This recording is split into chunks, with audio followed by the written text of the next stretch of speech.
Aloha to one and all out there watching on the Maui Stream app. I am Juliet Butters Doty, evolutionary astrologer, bringing to you Astrology Now Maui. Well, as I slide into my chair, so much is happening. Life these days is a lot for everyone. Many are overwhelmed, Neptune in Pisces. Others caught in the chaos, one thing happening after another, the dissolution of what was, together with left field occurrences happening in shocking ways, Uranus, waves and waves and waves of incoming energies keep on coming. We're in the middle of two dynamic and strong eclipses. They call it the eclipse tunnel that we're in the middle of, and they are shaking the shackles that have bound us. Our footing may be unsure of the dismantling or dismantled terrain. The floorboards are rattling, and much is breaking down. Eclipse energetics can ripple out for 6 months into the future. Changes can happen down the track, but also right now. Eclipses herald change, and so our world, as we have known it, is changing and very fast. Welcome to 2025, the transition year before 2026, the year of massive evolution. So we are living, witnessing, and experiencing just why we need to take time out to let go, surrender, and breathe. We are facing, square in the face, hard truths that must be recognized, where decisions need to be made. We're being asked by the personal planets, Venus and Mercury, both presently retrograde, to review and go inwards to ascertain just what are our true essential needs and choices to make. Do we still choose certain relationships that may indeed have taken us down a dead end? What ignites us and what no longer does? Questions are mounting. What do we yearn for truly? What instinctually is calling you? How can you live your life whilst nurturing yourself all at the same time? A quality to honor on a soul level. What are you willing to accept and tolerate? It's time to really be honest with ourselves. On March 19th, the vernal equinox moment sent out a tuning fork for the next 12 months, setting a tone. The frequency or resonance of this tone commands a directive to be instinctual, pioneering and confident whilst being authentic, not only to others in all our relationships, but to our very selves also. To pick up the gauntlet and use your fire, your courage, to intuitively focus on what you've dreamt about, what you have envisioned that you would like to jump into.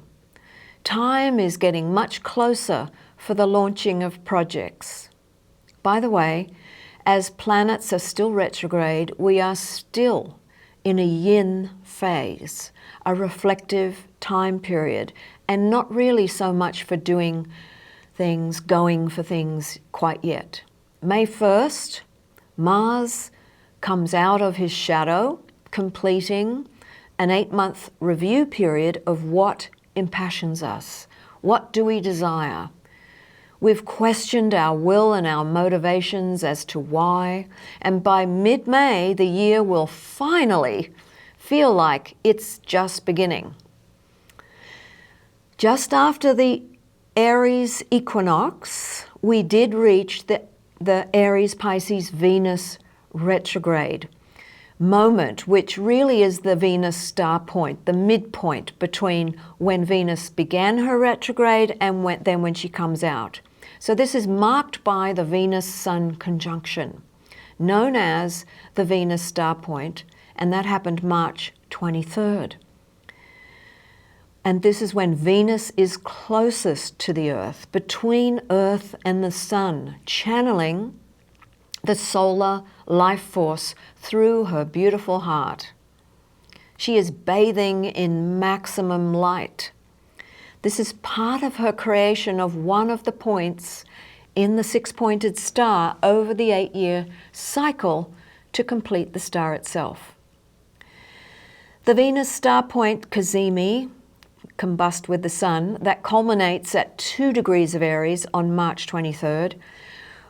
We have an activation of this on the global stage. For example, in Greece, the first female and first African IOC president elected March 20th.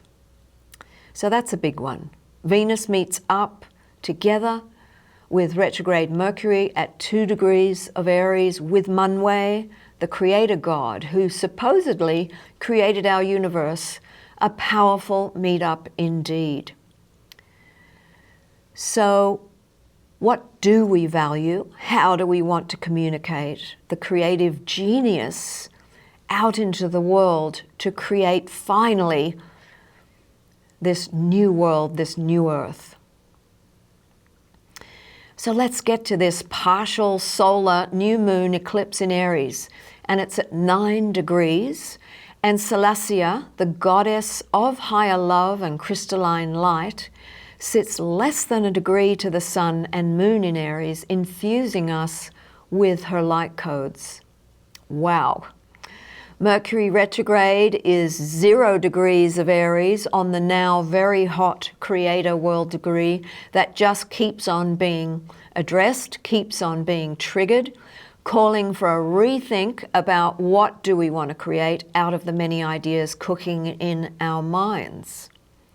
Not only that, Neptune is but 3 minutes from this creator world degree in Pisces, still ready to launch the next day on March 30th onto that very hot 0 degrees creator degree world-affecting moment. It's a first in 165 years or so.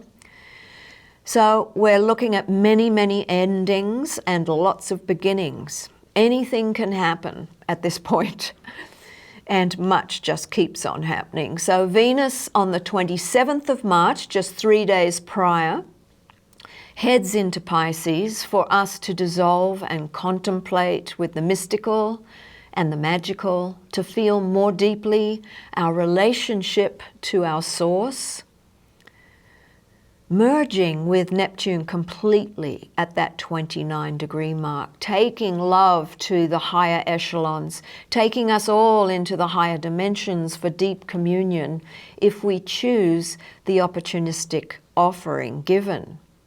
Mars, the ruler of Aries and of this eclipse, is in Cancer still, asking us to step up now as we nurture our internal essence, have courage, speak out and up, and own our sovereign rights to be the warrior if need be and bump up to the next level of your freedom-loving self. And he's kind of in a maverick style, if you like, because Mars is still out of bounds, so his behavior is unpredictable. And he's also exactly square to Chiron in Aries, fully backed by Eris in Aries, sister to Mars. And so they're all sort of very maverick style and unpredictable. And Eris is sitting 2 degrees ahead, stoking a revolution of sorts, making sure everyone is included in every equation and no one misses out. No more spiritual bypassing. It's time to be accountable. So we're moving from water to fire, yin to yang, over the next few weeks, literally. It's time now to prepare and move forward. We're moving out of the dissolution of things and into the creation of things.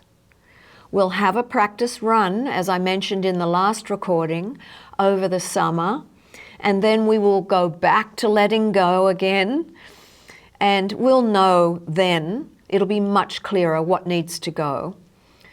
And so throughout the fall, Neptune, Saturn will be back in Pisces before launching into the fire and air for good, February 2026. So for now, we are being calibrated to be ready. For some, it may be ready or not, and it's go time. So the photo displayed is of the equinox auras that occurred on March 20th over Luosto in Finland.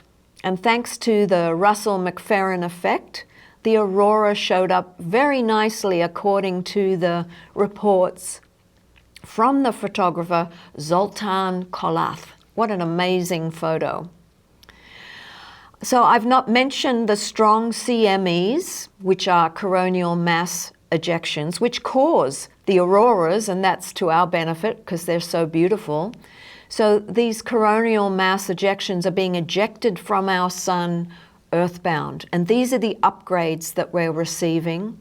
And it arrived on March 23rd, according to Noah, hitting the earth.